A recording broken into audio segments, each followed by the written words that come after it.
Pada video kali ini, Mimin akan membahas materi kelas 10 yang materinya itu sudah Mimin posting di Instagram. Langsung aja kita mulai. Yang pertama itu ada besaran dan satuan. Besaran adalah sesuatu yang dapat diukur dan dapat dinyatakan dengan bilangan dan satuan. Oke, ini hanya pengertian biasa. Satuan adalah sesuatu yang menyatakan ukuran suatu besaran yang diikuti bilangan. Ini masih seperti biasa, masih teori biasa. Besaran pokok yaitu besaran yang satuannya telah ditentukan secara internasional SI sebagai dasar besaran lain turunan. Oke, sebenarnya kenapa ini ada yang disebut sebagai satuan internasional? Karena pada dasarnya setiap negara itu memiliki satuan yang berbeda-beda. Sebagai contoh, suhu. Di Indonesia itu suhu yang kita pakai adalah derajat Celcius.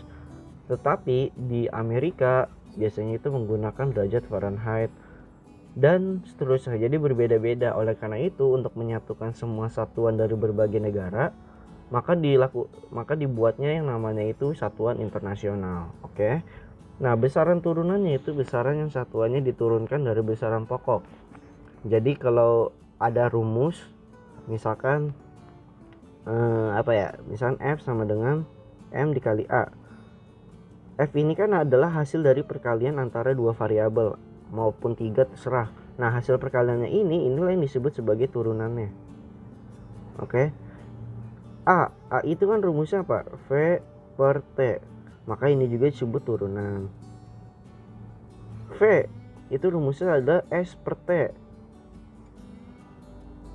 Maka ini juga disebut turunan. Oke. Nah, yang disebut besaran pokok adalah massa dan waktu. Nah, ini ada contoh-contohnya, ada panjang, massa, waktu, kuat arus listrik, suhu, intensitas, dan jumlah zat. Satuannya ini sebenarnya harusnya kalian hafalkan sendiri karena ini akan kepake di materi-materi selanjutnya.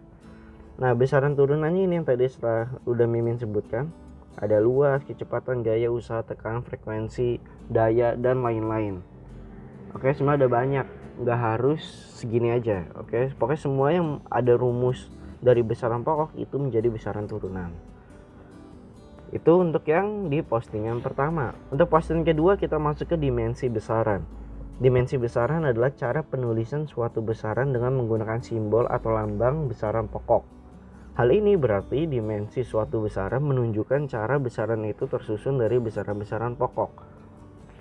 Kalau tadi kalian menghafal tentang satuannya, sekarang ada namanya dimensinya. Oke, dimensinya ini sebenarnya sama aja kayak secara garis besar untuk ngafalinnya itu gunakan bahasa Inggrisnya. Misalkan panjang itu kan length, massa itu kan M depannya, maka kita gunakan L, M, waktu itu time, makanya pakainya T, dan seterusnya. Dan biasanya dalam penulisan dimensi itu selalu diawali dengan selalu menggunakan kurung siku. Sebagai contoh, ada contoh soalnya nih. Tentukan dimensi besaran gaya dan usaha. Nah, gaya itu kan rumusnya massa dikali percepatan ya. Oh ya, ini udah Mimin jelaskan di postingan ya. Kalau ini itu harusnya kilogram. Nah, massa satuannya ini kita masuk lagi ke yang paling awal. Massa ini kilogram. Oke. Berarti kilogram dikali massa per second kuadrat. Kilogram itu kan massa ya. Massa itu satu dimensinya M gede. Makanya di sini kita tuliskan M gede. Meter per second kuadrat. Meter itu kan panjang ya. Berarti L, di sini kita tuliskan L second kuadrat. Second itu adalah satuan besaran dari waktu. Kita lihat lagi waktu itu P. Makanya kita tuliskan ml per T kuadrat.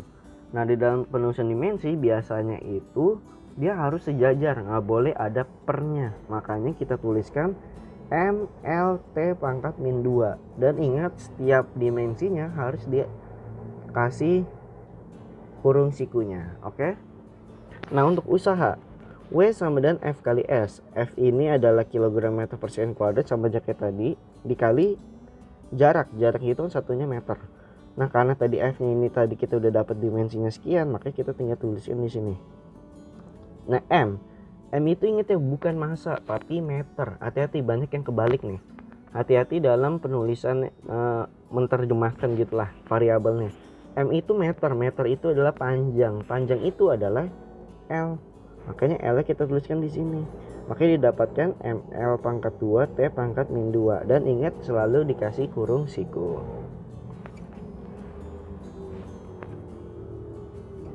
Nah, di slide kedua itu ada contoh lagi dalam menentukan dimensi. Sebagai contoh kita ambil salah satunya aja ya.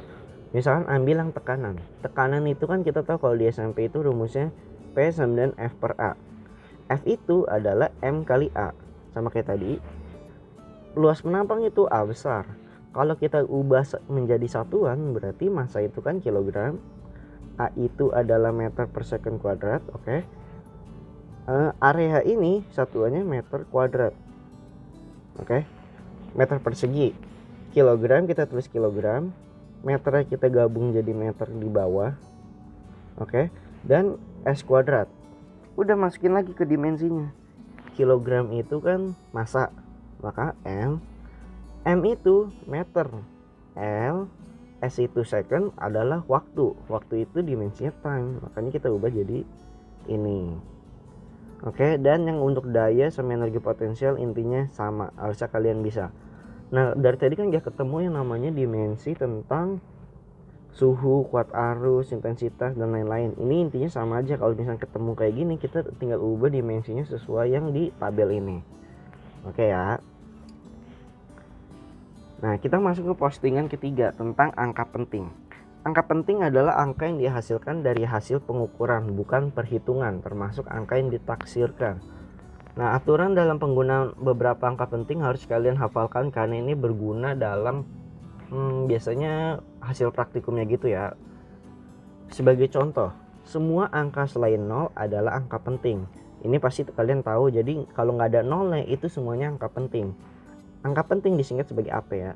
3,21 ada nolnya nggak ada, makanya 1, 2, 3, makanya disebut 3 angka penting. 1,559 1, 2, 3, 4, makanya disebut 4 angka penting. Aturan kedua, angka 0 yang terletak di antara dua angka adalah angka penting. Jadi ini maksudnya dua angka penting ya, yang ngikutin di atasnya. Jadi misalnya 3,01. 0 itu kan ada di apit di antara angka yang bukan 0, yaitu 1 sama 3.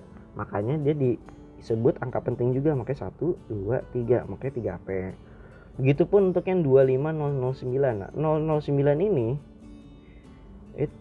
009 ini dia ujungnya itu diapit sama 5 sama 9, makanya disebut sebagai angka penting juga. Makanya 1, 2, 3, 4, 5, makanya disebut 5 angka penting. 20,09 sama prinsipnya, makanya di sini 4 angka penting. Oke. Jadi kalau misalkan di sini 2,2, kalau mimin tambahkan 2,02, maka ini berubah menjadi 3 angka penting. Oke. Aturan selanjutnya, angka 0 yang terletak di belakang koma desimal adalah angka penting.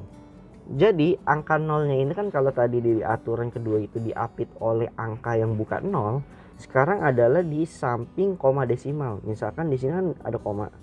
Nah, berarti 0 yang di samping desimal ini setelah desimal ya maksudnya, itu termasuk angka penting. Makanya 1, 2, 3. Di sini juga 1, 2, 3, 4, 5. 5 angka penting. Misalkan sebagai contoh lagi, kalau misalkan ada 4,040 1, 2, 3, 4, maka ini disebut 4 angka penting juga. Kenapa? Kalau di 0 yang pertama kan ngikutin aturan kedua, 0 yang ini ngikutin aturan yang ketiga. Jadi kalian harus tahu nih aturan-aturannya. Tapi nanti kalau kalian terbiasa ngerjain soal pasti lama-lama ngerti kok. Aturan selanjutnya ada semua angka 0 yang terletak di sebelah kiri koma desimal yang menyatakan bilangan kurang dari 1 bukan angka penting. Jadi kalau tadi 0-nya ini ada di sebelah kanan koma, kalau sekarang ada di sebelah kiri dia tidak termasuk angka penting. Jadi yang kita ambil adalah angka yang bukan 0-nya, yaitu satunya aja. Ini ngikutin dari aturan yang pertama ini. Sama ini berarti cuma 8-nya doang. Ini cuma 609-nya aja. Oke, jadi ini saling keterkaitan aturan 1, 2, 3 dan seterusnya. Semua angka 0 yang terletak di kanan angka bukan 0 bukan angka penting kecuali diberi tanda. Jadi kalau di sini misalkan 1205000, ini kan nggak ada tanda-tandanya ya. Berarti yang kita masukin hanya yang ininya aja. 0 yang di belakang ini kan dia nggak ada koma, makanya dia nggak termasuk angka penting. Jadi cuma 1205. Kenapa 0 di sini masuk ke angka penting? Karena dia ngikutin aturan yang diapit oleh dua angka penting, yaitu aturan keduanya. Nah, kecuali kalau di 0 ini ada tanda garis bawah, makanya kita batasin Nah, makanya kita batasin ininya itu set. Nah, yang ininya hilang. Makanya 1, 2, 3, 4, 5, 6. Makanya disebut 6 angka penting. Begitupun yang ini. Cuma 4 angka penting. Ini ada contoh-contohnya sama kayak tadi. Ini 548 3 angka penting, 3008 4 angka penting, 0720 nggak diikuti makanya cuma 2 angka penting. Nah, kalau ini ada desimal, notasi ilmiah. Kalau notasi ilmiah yang dihitung itu hanya yang depannya aja. Makanya 6,7, makanya 2 AP. Oke? Dan sisanya sama ini 1 AP. Kalau ada soal 7,0 kali 10 pangkat minus 4, 7,0 kita masuk lagi angka penting tadi. Kalau 0 itu ada di sebelah koma, sebelah kanan koma, dia termasuk angka penting, makanya nanti penulisnya jadi 2 AP. Oke? Nah, di dalam angka penting ini ada perkalian, pembagian, penjumlahan, pengurangan, dan lain-lain, kayak sama seperti kayak perhitungan matematika biasa. Contohnya ada panjang, ada lebar. Panjang ini 5,45 3 AP, lebarnya 6,2 2 AP. Kalau disuruh nyari misalkan luasnya, berarti kan rumusnya panjang kali lebar. Hasil yang didapatkan di segini doang nih. Itu kalau berdasarkan di matematika itu cuma 33,79, udah segitu nilainya. Tapi di dalam fisika ini lebih ribet lagi. Jadi kita harus mengubah angka pentingnya itu sesuai yang paling rendah nilai angka pentingnya dari perkalian sebelumnya. Misalkan di sini kan 3 AP, di sini 2 AP. Berarti yang ini hasilnya 3 AP. Kita harus ubah menjadi 2 AP, yaitu angka penting terkecil. Makanya kalau kita lihat nanti jawabannya itu jadi 33,79 kita taksir, berarti dia kan di atas 5 ya, makanya naik ke atas, maka ini jadi 434, maka jawabannya 34 cm². Oke. Kita masuk ke materi fisikanya, maksudnya ke latihan soalnya. Mirip seperti latihan soal yang sebelumnya, contoh soal sebelumnya.